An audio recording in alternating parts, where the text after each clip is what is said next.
littles.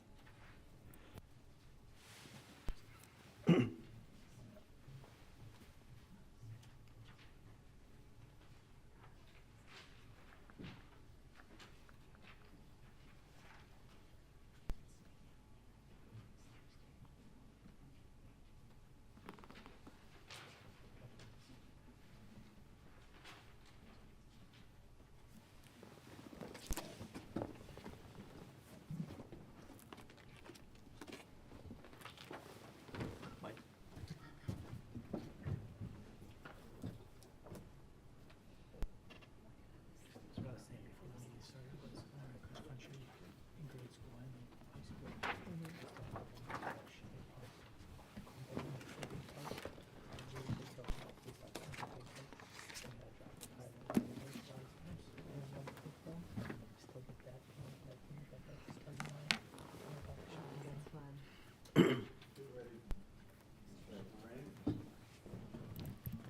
Stevie staying back there, or is she coming out? She's staying back there for you.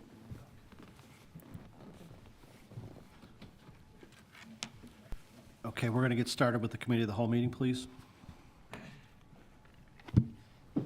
Okay, good evening. The hour being 6:56 on Monday, October 9th, 2023. I'd like to call to order the Village of Brookfield Committee of the Whole meeting.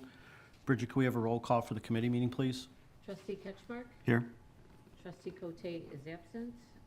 Trustee Hendricks? Here. Trustee Miramatsu? Here. Trustee Gavuli? Here. Trustee Kaluzny? Here. And President Garvey. Here. Thank you, Bridget. We're going to temporarily skip over item 1, waiting for possibly some people to arrive related to that. So I'm going to move on to item number 2, which is discussion of a request for potential PIN consolidations and map amendments related to the park properties throughout the village. We have a very detailed memo, but our village planner, Kate Portillo, is here to give a summary for how this issue came up, the need, and staff's recommendations. Thank you, Kate. Thank you, President Garvey and honorable trustees. This is a discussion item related to the parks in Brookfield. And in general, the majority of park property within the village has incorrect zoning designations, and in many cases, parks contain multiple parcels of land. And so I don't have the entire background on this, but in discussing it with Director Gunderson and other longtime staff, it seems that it has remained this way just due to not bringing the housekeeping item forward. So as illustrated in my report, and as I just said, we have 2 matters under consideration, one being the current land use and the possibility of changing the land use to correctly reflect Parks and Recreation uses, and then there's also the matter of PIN consolidation. So I provided a exhibit where I've just wanted to call out where all the parks are. When you look at the zoning map, it's not always easy to figure that out based on these circumstances. And the following parks are not zoned as open space districts. It's the majority with the exception of Kiwanis North and South. And then the following 4 parks, Candy Cane, Ellert, Maple Park North, and Maple Park South, contain multiple parcels. So that is essentially what I am asking for the board's direction on, or charge to move this matter forward. It is, it would need to go before the Planning and Zoning Commission for map amendments. And the matter of PIN consolidation is generally administrative. In speaking with the surveyors, they actually recently completed surveys for both Ellert and Candy Cane Park, so a lot of data's already there. And this would move through the process, and then if the direction is to move this forward, it would come before you again. Thank you for bringing it forward, Kate. And Trustee Ketchmark, yeah, if you remember, I thought at some point we did this maybe on a piecemeal basis with some of the parks, maybe when we were applying for some grants or OSLAD or Particular something. Ellert, I think. yeah. Ellert, I think that, because that one section of Ellert is actually S2, and the fact that Kiwanis Park is actually the proper designation, I think maybe that came up. I may be wrong, but I think Kate laid it out that it's just one of those things that has kind of slipped through the cracks over the years, and, you know, when you look at the zoning map, it doesn't look like we have any parks, and we're very proud of the parks that we have. My question is does one have to happen before the other? Do the parcels need to be consolidated before we do the map amendment, or is there any order that has to go there? Not necessarily. I would say that the map amendment, probably from a protection of open space lands, would make the most sense, and that's pretty simple for us to accomplish with the village being the applicant. Consolidation may take a little more time, but Okay. essentially, I think best practice in also kind of protecting the uses of the land for the future of Brookfield.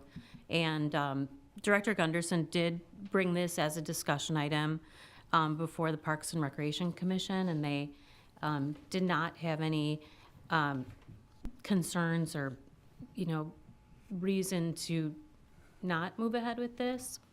So it's also worth mentioning that generally we have an approximate number of $3,000 that it may cost between legal and any surveying needs, and that's currently in the budget. So that aspect of it has been taken into consideration too in regard to the timeline. Thank you. Board members have any questions or comments? Makes sense to me. Thanks. Not quite a park, but, I mean, while we're at it with this, is there a zoning designation for circle? Is that right away just? I believe that's right away. Oh, so nothing we'd have to clean up on, Right, I can check that tomorrow, but I'm almost certain that's right away through there. It is, yeah. Okay, good thought. Okay, so, I mean, there's two questions. Should we, you know, apply for the map amendment for the zoning, and then should we move to consolidate the parcels? Is there a consensus from the board to give direction to staff to both? I mean, the one would require Yes. planning and zoning. Okay, Yep. okay. So, yeah, if we, and, I mean, whatever, as quickly as possible, basically, as you explained, just to protect the park designations going forward. And it'll make things easier when we go forward with other grants and things that come up in the future, so. And then when we order the new zoning maps, everything would be correct, so we have to. That's correct, that if we're able to accomplish this in the next few months, that would sync up with our legal obligation to republish the zoning map in the coming year. Okay, Great. all right. All right, thank you very much for bringing it forward, Kate, we appreciate it. Thank you. Should I move on to item 3 first? Or where? I'm ready, if you'd like, Emily? I guess, I believe they're here. you in a hurry? Or? Me? Yeah, No, okay, not at all. okay, because the applicant, for the item 1 is here, so I'll go back to item 1 now, which is a discussion of a tax increment financing incentive request for 8921 Fairview Avenue. Trustee Ketchmark at the previous board meeting informs the board that the Economic Development Committee heard a TIF incentive request related to 8921 Fairview and made a recommendation for that, which comes before the village board. Emily Egan has a presentation, and I believe we have the developer here tonight, so we'll go to that item. And I think, is Tim going to speak on this also? Yes, he is. Okay, so Tim or Emily, whoever wants to take the lead, or? Yeah. Thank you, President Garvey. Can you guys hear me? Can you hear me okay? Yes, we can, thank you. Great. So yes, for that kickoff, we are here to discuss the first for the downtown TIF incentive request from Martin McDonough, who is the owner of most of the parcel I'll talk about in a second. And I believe his attorney, Andrea Crowley, is also here in the audience. This item, as I think President Garvey indicated already, was discussed at the last Economic Development Commission. So My only purpose tonight is to have a quick overview of the request, quick overview of the project, and then I will turn it over to the applicant and his attorney. They can fill in any information they feel needs to be filled in with and answer any questions from the board. So, Doug, are you the driver of the presentation? You go to the next slide, please. Yes. Great job, Doug. So what we're talking about is the downtown triangle site. It's bordered by Fairview Avenue on the north, Brookfield Avenue on the south, and Sunnyside Avenue on the west. Right in the heart of downtown, it has been a key and primary development target for the village for the last several years. Mr. McDonough currently owns the eastern part of the triangle, formerly housing a, yeah, exactly, nice job, Doug, housing the old dentist office. And when staff and he first started talking about this project, it was his intentions to just develop a parcel that he owned. The parcel to the immediate west is currently owned by the Brookfield Zoo, and it houses a garage that they use for storage. In talking about this development project, staff quickly came to the realization that ideally we'd like to see this entire site develop as a one cohesive, comprehensive development rather than if he just went forward with this project on the eastern parcel only, that would then have forever kind of isolated the garage site as kind of a pink elephant or whatever you want to call it, but not be an ideal way to develop the downtown district. So what we're here tonight to talk about and what forms the basis of the TIF incentive request is a comprehensive development that does comply with many of the village board approved planning documents, including the comprehensive plan, the active transportation plan, the zoning code, and the stationary part of the zoning code that deals with this parcel, and the TIF redevelopment plan, the TIF plan that was created when we created the TIF back in 2020. It's a very exciting project that I think will greatly enhance downtown as a destination. Next slide, please. So I'm not going to go into too much detail. I'll let the applicant do this, but really quickly to orientate the board, you're looking at the proposed development from Brookfield Avenue looking north. And what the project would entail is a mixed-use development with, I believe there would be 2 commercial sites on the first floor.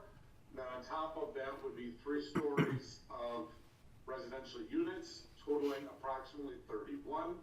I do want to clarify that this and most of the renderings that were included in your packet do not include the zoo parcel, because when the architect or the petitioner put this together, as I said before, Mr. McDonough was not necessarily planning on acquiring the zoo parcel. So this rendering gives you an idea of what, and architecturally, how the project would look, but the project would actually extend a little bit further to the left or to the west. Again, the advantage of this, and as I understand it, one of the commercial uses that the developer is proposing would be along the lines of a restaurant use. Not exactly sure yet what the other commercial space could be used for, but the advantages to the village of why I think the board should entertain this request is once this development is completed, obviously there will be a very healthy increase in the increment generated by property taxes as part of this development.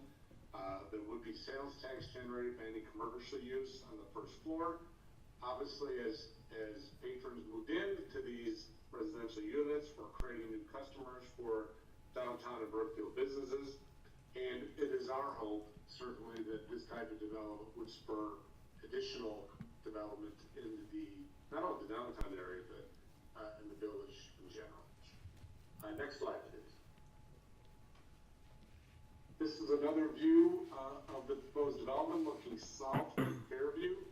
Again, the zoo parcel is not included in this rendering, just to give you an idea of what this development would look like.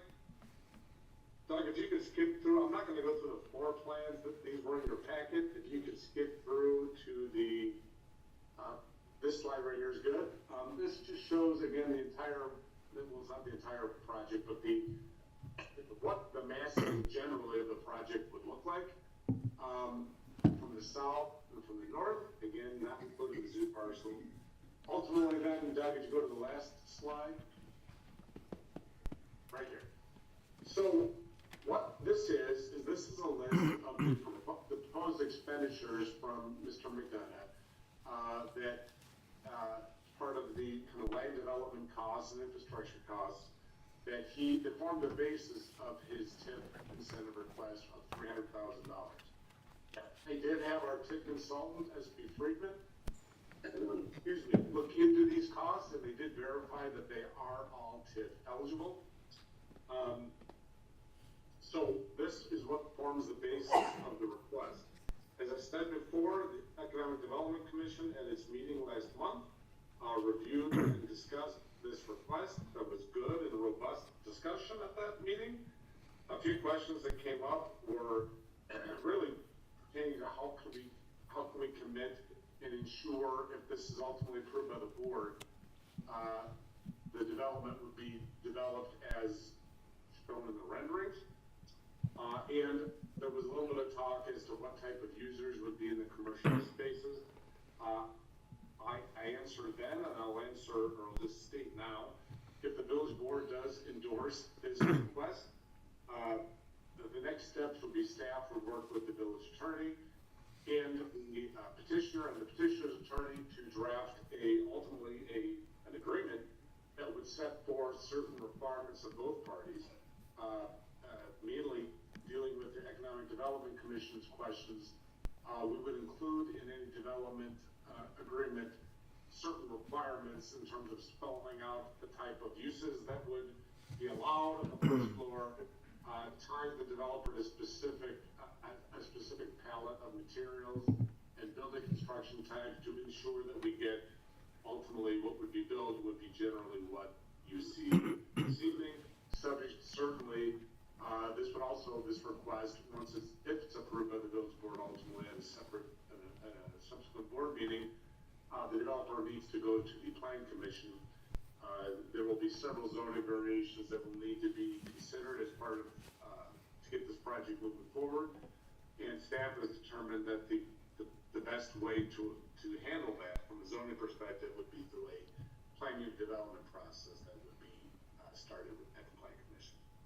So with that is my presentation. I will either answer questions or turn it over to the petitioner. Thank you, Tim, for the presentation. And I appreciate you addressing kind of the procedural, that we're facing here. If we have a recommendation from the Economic Development Commission.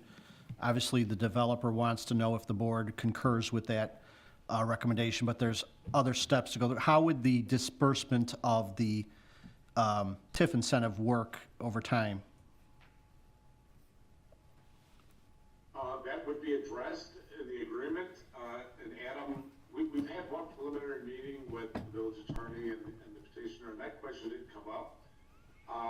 We haven't ironed that out specifically yet, but most likely it would be in the form of a reimbursement, meaning that once these expenses are incurred and the developer demonstrates and proves that these costs have been incurred, the village would reimburse the developer for those costs.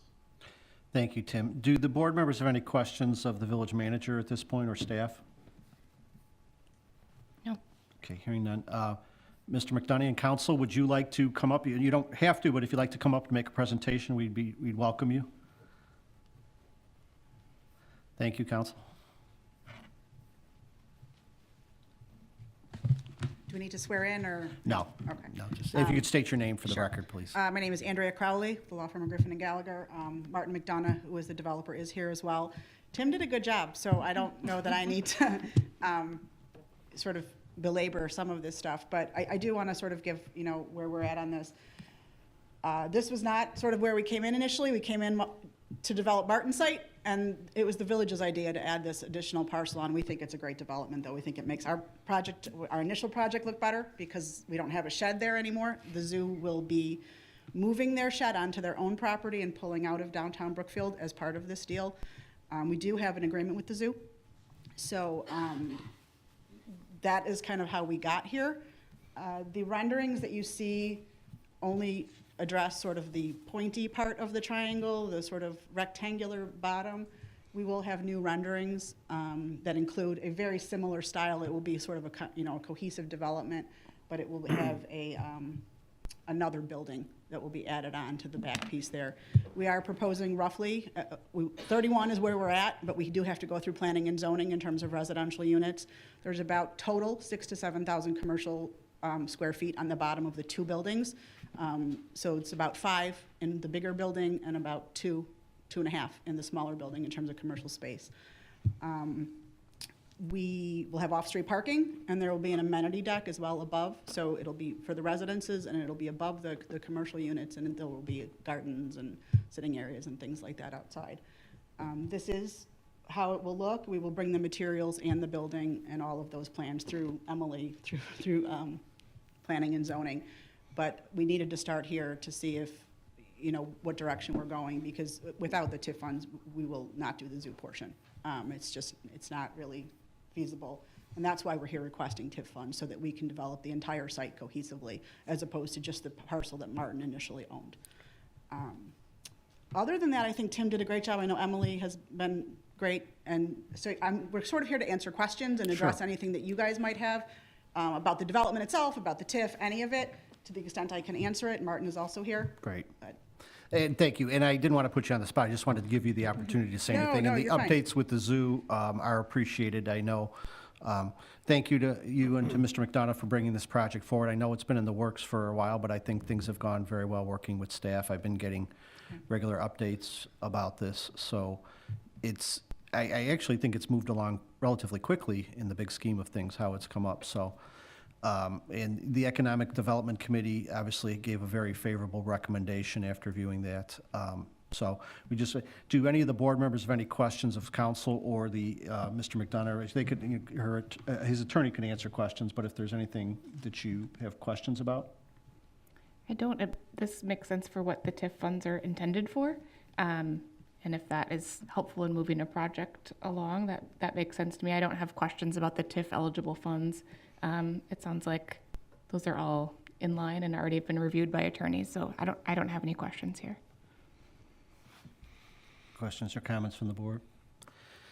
This is obviously a very exciting proposed project for us. I mean, it's one of the largest developments that we would have, and the significance of it and the location. This is a property that has drawn a lot of attention of a lot of people over the years, and we had always had to deal with questions of, what's there, why is the dentist's office still there, what's going on, what's going to happen. So, we're very excited that you and Mr. McDonough have come forward with this proposal.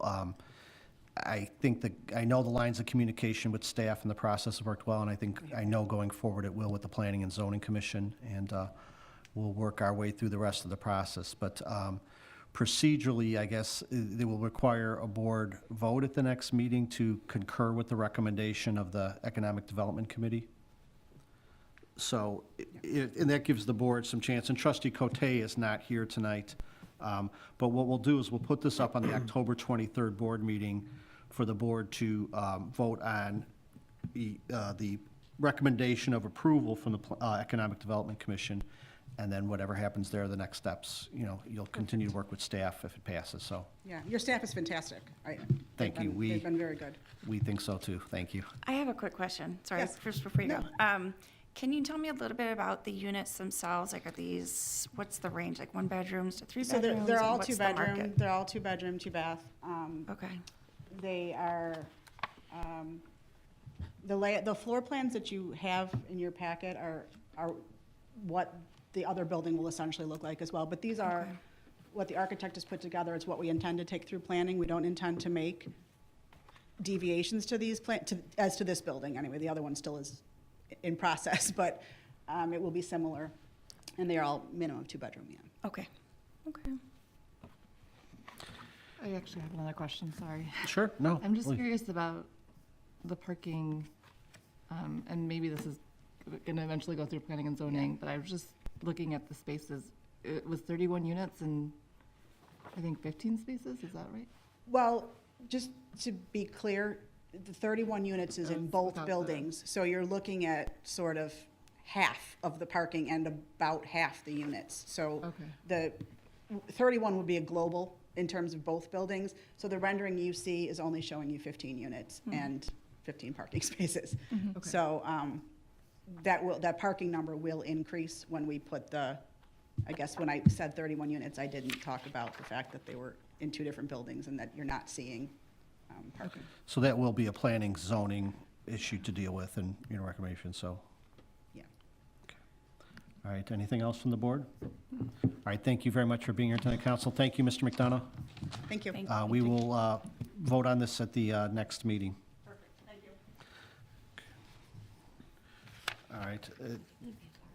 Thank you, Tim, if you're still there. You're welcome, thank you. Are you going to stick around and listen to Derek talk? No.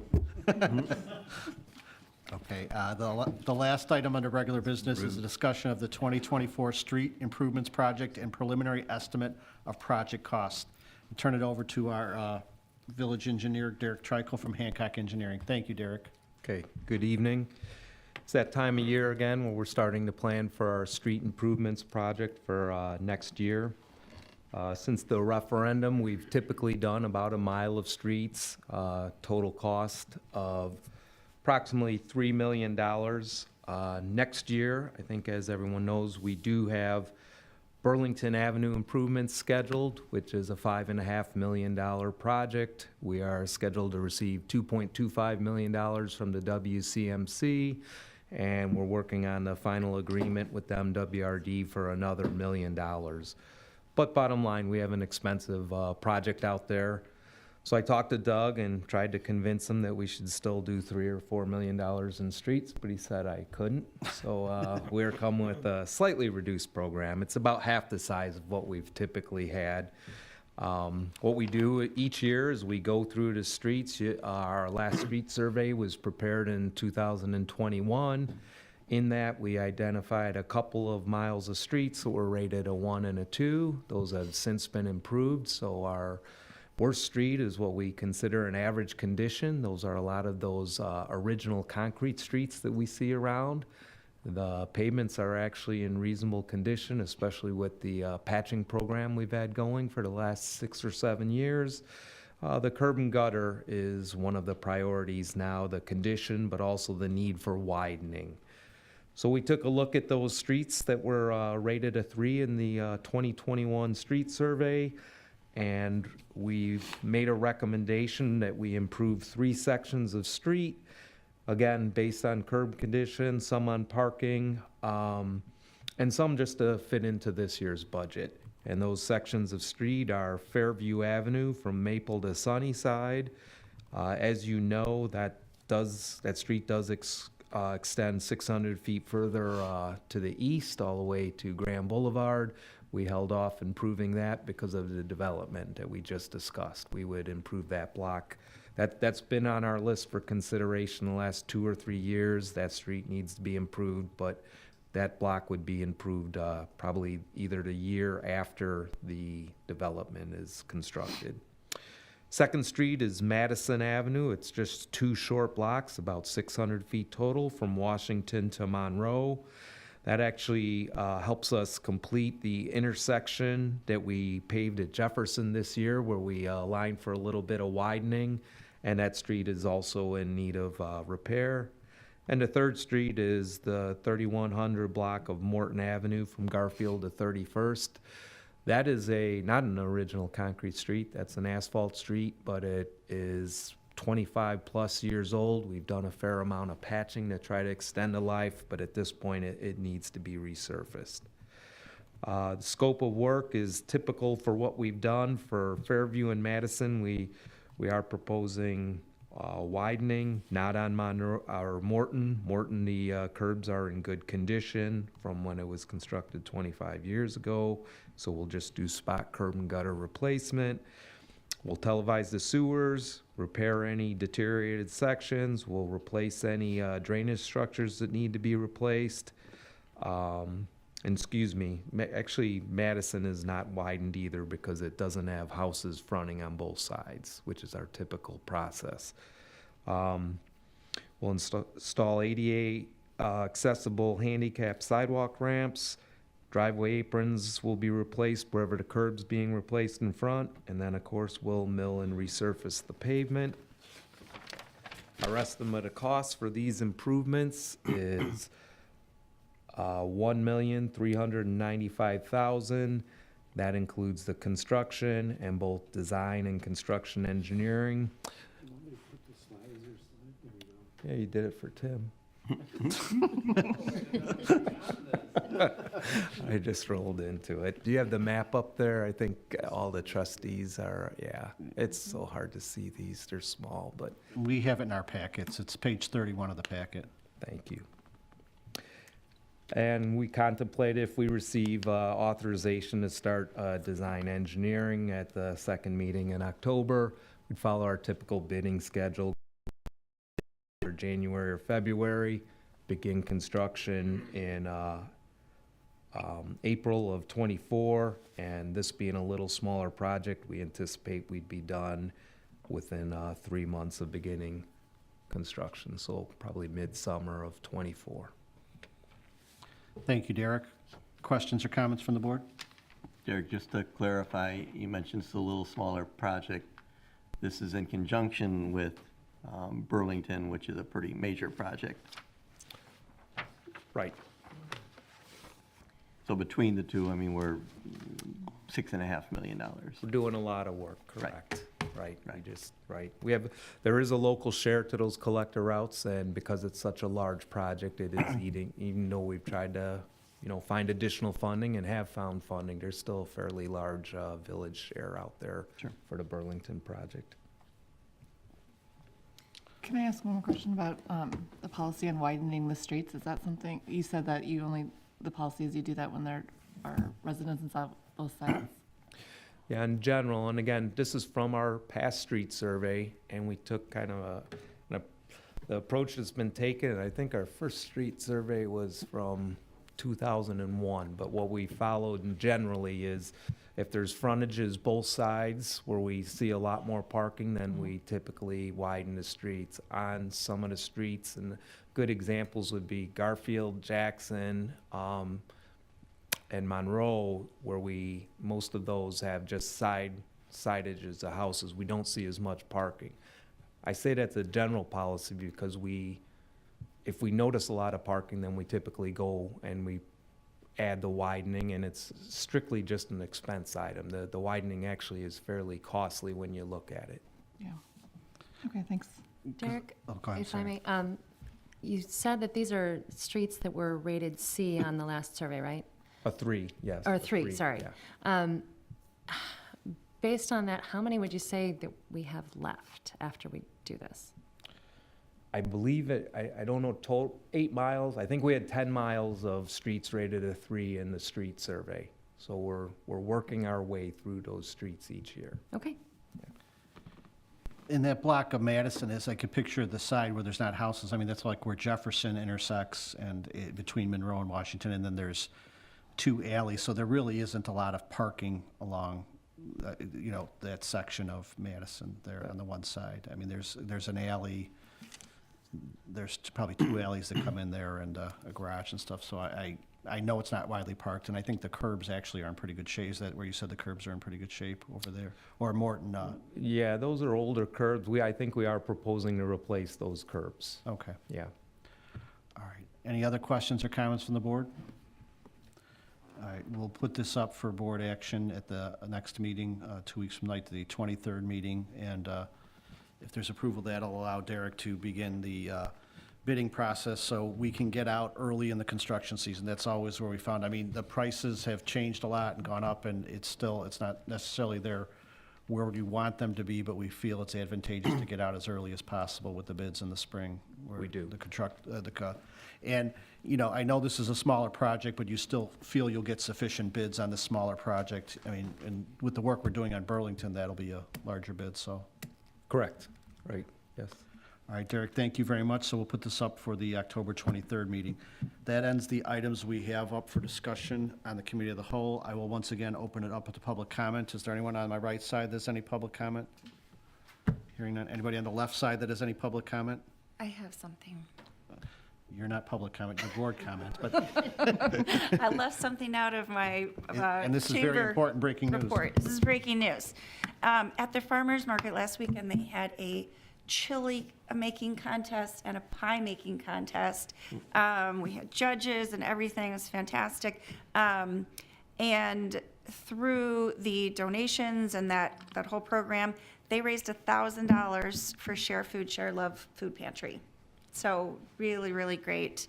Great job there. And the chili competition had 14 competitors. The pie competition had 4. So first place went to Adam L. I don't have the full name, but Adam L. won $500. The chili was named Rosanda Thomas. I no idea. The pie competition, first place, also $500 went to Brian B. from Tank and the Bees. And the pie's name was Arthur.